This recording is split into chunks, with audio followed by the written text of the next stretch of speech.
Let's have a quick chat about the economics of self-publishing. We'll go over some real numbers and the last 7 years.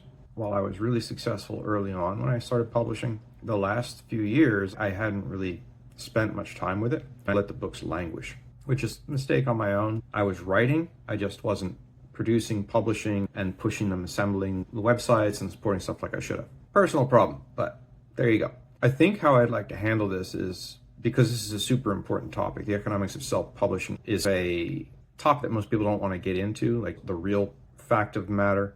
Everybody's going to tell you, oh, you can make $10,000 a month with your first book. Have no fear, you're going to be a bestseller because you're special. Sure, go with that if you want. I would like to take a quick look to break down the ROI on different book formats that I've experienced, and that's going to have to go a little bit further back. How Amazon exclusivity versus a wide distribution works, discuss seasonal sale patterns, and then the hidden costs that people don't anticipate. And the hidden costs, stuff like the cover design, ISBN, etc. like that. So I'll loop around back over that list. The books that have sold the most copies for me when I started were the ebooks. I sold about 275 ebooks for every print book I published in 2010 and 11. So that you have an idea. It's a little bit different now. My current publishing, as I'm restarting and re-engaging my publishing, kind of priming the pump with my ads and doing my own little promotions and stuff, because I've mostly been working on building up the infrastructure for the publishing. The books that I'm selling most often now are the print books, the physical copies. There's been quite a reversal there. Recently, Amazon did a change to their royalty split, and Amazon put a hard floor on how inexpensively you could produce a book, because basically they were allowing you to charge inexpensive for a book, and the costs of shipping and the little overhead pieces associated with each on their side was apparently not where they wanted to be. So they had us boost the price on books, or you suffer a penalty on royalties, which is unfun, but produce a better, longer book on a print book is slightly higher per unit, because as an independent publisher, your ebook is likely going to be, you might have $1.75, $3, maybe $4 coming your way after you've royalty split with Amazon and done this, that, and the other thing. The production of your books is going to take time.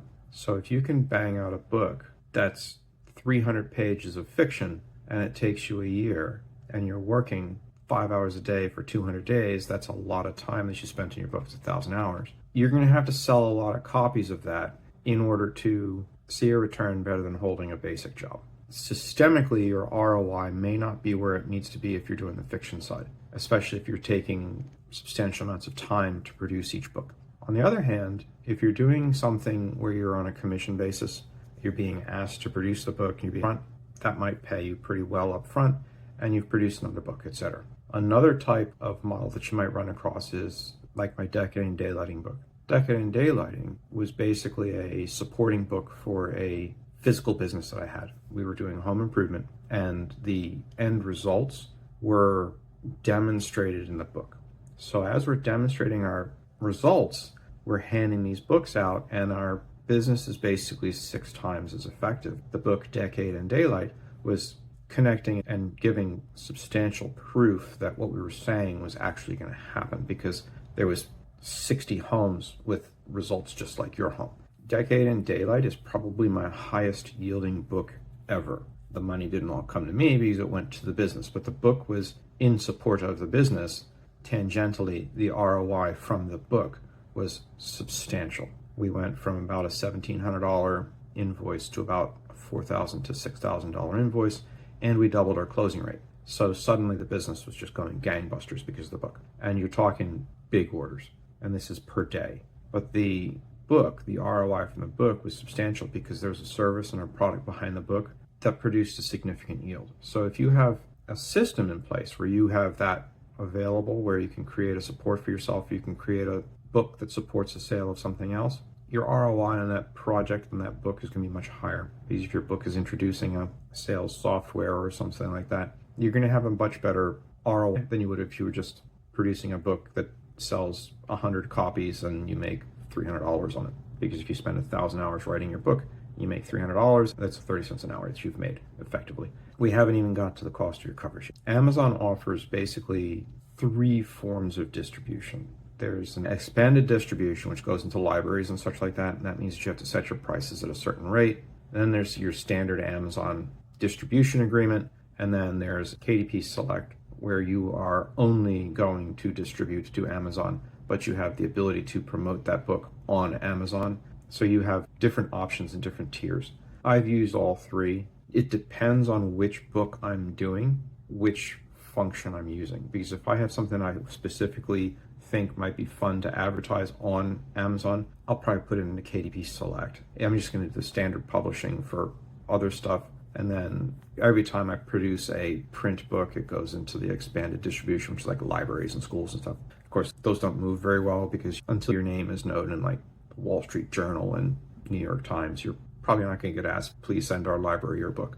Just a little reality check on that one. Our seasonal sales patterns are dependent based on the book. Typically, the fiction that I've put out is going back all the way to 2010, 2011. Typically fiction, non-seasonal fiction, no real changes. There were typically seasonal spikes for Amazon's sales post Thanksgiving. Those are also treacherous because if you don't promote in Congress with everybody else, you're going to get overtaken by the people who do. And those are all KDP Select people. If you want to continue to advertise on Amazon and keep your pace on Amazon, you have to enroll for KDP Select. You have to advertise on KDP unless, like me, you have offsite infrastructure that drives leads to Amazon for closing. I do have a few seasonal books that I've worked on. I've produced a series of holiday-based coloring books with my sister-in-law because she's an artist and she can draw and she likes to draw, and it's nice to make coloring books that help her out. Those coloring books, the seasonal coloring books, the holiday color books that we're putting out, those are cool. They're unique, they're special, they're hand-drawn. You can tell they're hand-drawn. Those are gonna have Thanksgiving spikes and Halloween spikes and Christmas spikes and New Year's spikes. I'm aware of that going forward. You only need a few months of that going on. You're gonna have a pretty good period. So like your seasonal spike for Thanksgiving might start in late August, late September. You'll start ticking up, and then by October, your Thanksgiving stuff is going gangbusters and the book's getting delivered just before Thanksgiving, and then Thanksgiving passes, Halloween the same way. You're probably starting to see interest climbing up June, July, August. You're approaching your spike for Halloween. September, October, you're going to have huge interest, huge activity, especially if you're doing general online advertising, not just Amazon advertising. You're going to see those spikes. And the reason that you might want to do all the holidays is because your seasonality averages out your seasonality. So if you have a holiday a month, over time, your seasonality is going to smooth out. That's just how that works. The hidden costs that most new authors don't appreciate, don't understand, basically falls into anything that you kick down the curb to somebody else. So when you're kicking that can down the road for editing, cover design, ISBNs, marketing spend, anything like that, it's likely going to be a surprise. For example, editing, you can find services all over the place based upon the quality of your work, based upon your level of skill with the editing process and the content editing. You're going to encounter different charges, because if you sign up for a bargain basement service on Fiverr, you pay the bargain basement service and they may or may not spit anything out. They may just do a correction of all the little blue and red underlines on your book, and then you get something back that your content editing isn't there. Because there's multiple kinds of editing you're going to have to do, if you get your grammar right on a grammatical style editing, and then you publish your book, and your character starts off with blue eyes and then ends up with brown eyes, there's a content editing issue. Unless you've got a specialized editor who's looking for that, they're probably not going to gold plate their project. They're just going to go through and do, are these words correct? Same thing with formatting. When you request somebody to format your manuscript for you between ebook and between physical book, you're going to have results that you may or may not like. Somebody who's formatting books might like those giant block letters to start off your first paragraph of each chapter. You may not like that. Now all of a sudden you've got a book that's formatted with a bunch of block letters you don't like. So you can really end up in a situation where you're going to want to go back and get the book reformatted Now all of a sudden, until you've found that editor, until you've found that formatting person that you really like their style, you may end up paying 2 and 3 people before you find somebody that you really like their results. If they've appropriately done the work they were contracted for, most of the time they'll give you a correction or adjustment, but they're within their rights to say, look, I did what you asked me to do, pay me again. So you got to be careful with that. And even if you give them a not so happy rating, if they've got 10,000 other ratings, you're just that one. So there's another little reality for us. Cover design. You can lose your shirt on cover design because when you're first starting out, I mentioned earlier that velocity is important, because if you spend a year trying to write your book, 1,000 hours into it, and then you finished everything and you think that you're going to be able to talk to an artist about 2 days from now, I want a hand-drawn illustration, that ain't happening. If you want a hand-drawn, artist-drawn cover, you are likely going to take a month, especially if it's a high detail. So when you're producing high detail, hand-drawn, high-quality cover art from an artist who's in demand, you're going to likely drop 4 figures, mid 4 figures for really good cover art, and it's going to take a long time. I know artists I went to school with who we were in high school together, and I can't get him to do a commissioned work for me because he is too busy and I cannot meet his pricing. He is a $15,000 cover artist, and that's his friend's rate. So you got to be careful with that. You can go the cheaper routes. You can do it yourself. You can do the auto-generated covers. You can do the AI covers, but then you're incurring other expenses because your quality is not going to be there. Because in a lot of cases, you can tell AI art from not. One example, on social media, there's a rash of AI-generated stuff going out, and these beautiful women pictures are showing up. And on a normal person, you're going to have your typical nose holes. AI oftentimes draws an extra nose hole, or it might make an odd connection in an ear. Fingers and toes are obviously always doofy when you go into cover art. So you have to be careful with that kind of stuff. If you look, oftentimes you can tell AI art is AI art generated, and people can tell the difference.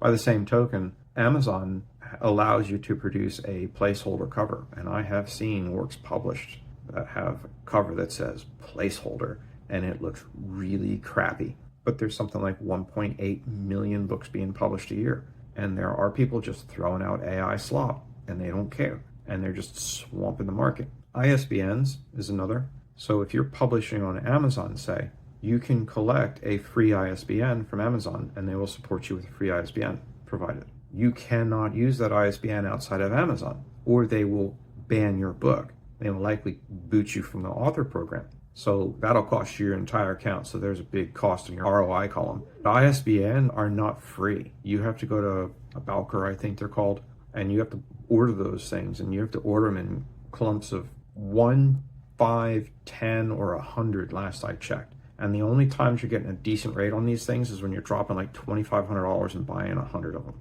Otherwise, it's like $100 plus for a single one. You order 10, it's still going to cost you $500 and change. It's really expensive to put an ISBN purchase into your back pocket. So that's something to keep in mind. Marketing spend, there are few educations as expensive as screwing up your marketing. When you're paying for your marketing, you're paying for your clicks, you're paying for people to visit your site. When you fail to make your targeting, that's a big deal. That's really expensive, really fast. So if you have a book where you're only making $2 or $3 or $4 per copy that you sell, if your cost per click on that book, as is often the case on Amazon, is $1 to get those ads in place for your book, because there's so much competition for people fighting over ad space on Amazon. If you're fighting over those book ad space on Amazon, if you're making $4 in your book and each click costs $1, you've only got 4 clicks before you need to make a sale, or you are losing money on your advertising. You're just giving Amazon every penny that you've made. You can go upside down really fast in your advertising. I think my advertising rate right now for my books is something like between 10 and 13 cents driving traffic to my website. And granted, I don't have that much traction right now on those books, the books that I'm promoting, but the books that I'm promoting, they've broken even going from my site to Amazon this last month. That's a new change. before I was cannibalizing other work to pay the ad spend to gain that traction. Revenue by platform, mostly I'm sticking with Amazon for right now. There are others that you can do, like the Patreon and stuff like that, when you can build up subscribers. I haven't really stepped into that arena because the majority of my focus recently has been producing books that are either the seasonal coloring books or working on books that are going to end up being commission-based, basically ghostwriting books for people. So the margins on those books are relatively high, but effectively when you're doing a ghostwritten book like I've been doing for people, closing that gap between the time committed and then the point where you're profitable is significantly lower on the expenses in, and it's much higher on the payment side coming in. It takes much less time than the 1,000 hours of crafting fiction, and instead of selling 100 books, I'm being paid up front for the production of the book. So that ROI has been substantial. So I tried to keep it within the last 7 years, but I think I strayed a little bit. Things have been changing a lot with how I've been publishing this last year. I suspect that we're going to continue to evolve in this coming year. Let's stick with that as our economics for self-publishing. You have a great Christmas. Talk to you later.